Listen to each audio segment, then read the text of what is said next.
ওই দিন আমি ওই বাংলা মিডিয়ামের মাঠে ছিলাম, প্রিপারেটরি যেখানে।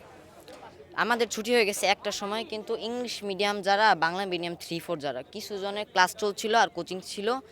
10 মিনিট পর ছুটি হবে যাদের ক্লাসের, আর কোচিংয়ের জন্য কিছু জন ওয়েট করতেছিল। তা আমি তখন, আমাদেরও কোচিং আধা ঘন্টা পরে হবে, 1টা থেকে 1টা 30 পর্যন্ত ব্রেক টাইম।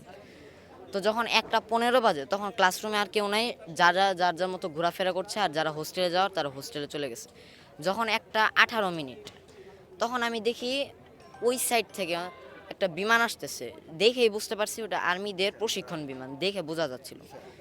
ওই বিমানটা যখন আসতেছিল তখন দেখতে সব ঠিকঠাকই ছিল, বাট যখন মাঠের মাঝ বরাবর উপরে, ওই টাইমটাতে বিমানের পিছন দিকে একটা বিস্ফোরণ হয়েছে, আগুনে একটা ফুলকি উঠছে, অনেক বিকট শব্দ হয়েছে, সাথে সাথে বিমানটা আস্তে করে পড়ে গেছে। আর 7 নং ভবন নামে একটা 12তলা বিল্ডিং আছে, ওই বিল্ডিংয়ের সাথে একটা বাড়ি লাগছে। বাড়ি লাগার পর সাথে সাথে প্রাইমারি সেকশনদের 2তলা ভবনের 1তলার ভিতরে এসে ঢুকে গেছে একদম বিমানটা। এই যে এই বিল্ডিংটা। এটা কি আপনি সরাসরি নিজের চোখে হ্যাঁ, দেখেছেন? সরাসরি নিজের চোখে দেখছি, এবং সাথে সাথেই একটা বিল্ডিংয়ের সমান আগুনের শিখা উঠে গেছে। তার মোটামুটি 5-6 মিনিটে নাগাদ ফায়ার ব্রিগেড আর আর্মিদের আনাগোনা শুরু হয়ে গেছে, সবাই এসে পড়ছে 6 মিনিট পরে, দৌড়াদৌড়ি করতেছে সবাই।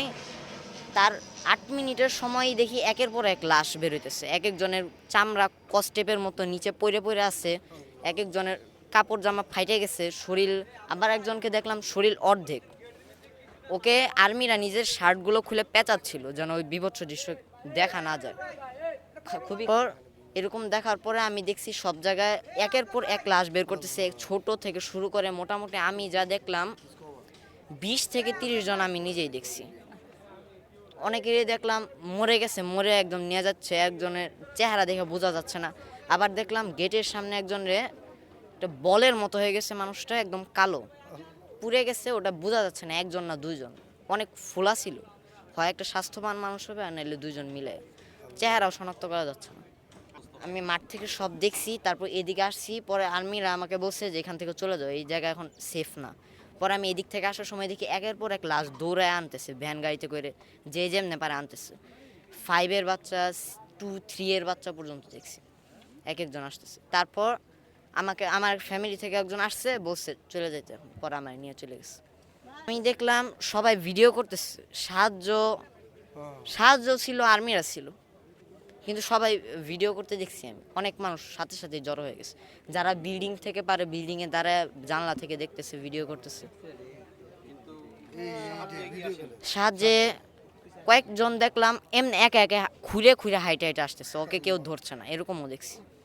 একজন দেখলাম 5-এ পড়ে, দেখে বোঝা গেছে, ইউনিফর্ম দেখে বুঝছি 5 নাইলে 4-এ হবে। ওর শরীরের কোনো কাপড় নাই, চামড়া টামড়া সব পড়ে গেছে, ও কোনো মতো খুঁড়ে খুঁড়ে হাইটে হাইটে ওইদিকে যাচ্ছিল। আবার দেখলাম গ্রিল থেকে অনেকে বের হইতে পারতেছে না, ওইদিকে পুড়তেছে আর চিল্লাইতেছে। পরে এদিক থেকে গ্রিলটা ভাঙ্গা কোনো মতো উদ্ধার করতে পারছে। এই যে এই গেটটা মইয়ের মতো ব্যবহার করা হয়েছিল, গেটটার একটা গেট ইনস্ট্যান্ট ভাঙ্গে মইয়ের মতো ব্যবহার করা হয়েছিল। এখন বন্ধ গেটটা। ধন্যবাদ আপনাকে। ঠিক আপনি আছে, কি এখন ধন্যবাদ। সুস্থ কিনা? মানসিকভাবে সুস্থ আছি, সেদিন দেখার পরে আপনার ভিতরে কোনো ধরনের পরিবর্তন এসেছে কিনা?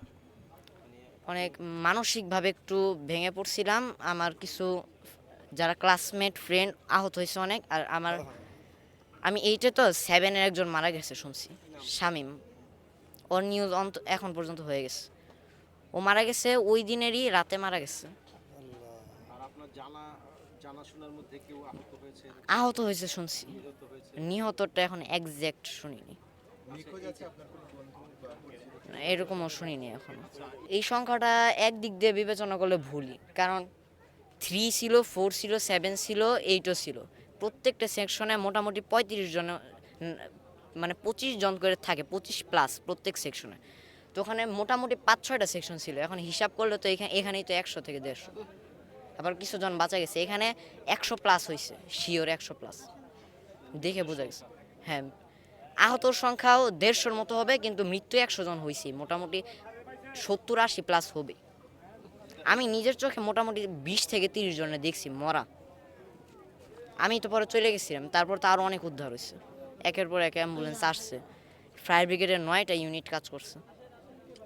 এত কম মৃত্যুর হার হওয়ার দেখলেই বোঝা যায় এটা এত কম মৃত্যুর হার হবে না। আমাদের একজন মিসও মারা গেছে। আচ্ছা, আগুন কি একেবারে শ্রেণীকক্ষের ভিতরে? হ্যাঁ, ভিতরে লাগছে, একতলা আর দুইতলা পুড়ে গেছে একদম, বারান্দাগুলো একদম কালো হয়ে গেছে। ওখানে অনেকে আটকে ছিল, ওরা বের হইতে পারেনি, ওখানে পুড়ে গেছে অনেক। হ্যাঁ হ্যাঁ, বিমান ওখানে একটা আছড়ানোর মতো লাগছে, লাইগা ওই দুইতলা ভবনের একতলায় ঢুকে গেছে একদম। যে ভবনে আছড়াইছে ওই ভবনের ক্ষতি কিরকম আমি বলতে পারলাম না, ওখানে বেশি ক্ষতি হয় নাই, এটা আছড়াও লাগছে। আপনি বললেন যে নিচতলা হুম। এবং দোতলা দুইটা ভবনই আর কি পুড়েছে। হ্যাঁ, নিচতলায় ঢুকে গেছে একদম, মানে নিচতলায় ঢুকে গেছে এই দুইতলা। আচ্ছা, দুই তলায় আগুন, আগুন তো দোতলায় হ্যাঁ, হয়েছে। আগুন তো এই পুরো বিল্ডিং এ ওই জায়গায় কি মোটামুটি হয়ে সবগুলোই গেছে। ক্লাসরুম? হ্যাঁ, সব ক্লাসরুম, একটা অফিস রুম ছিল সম্ভবত।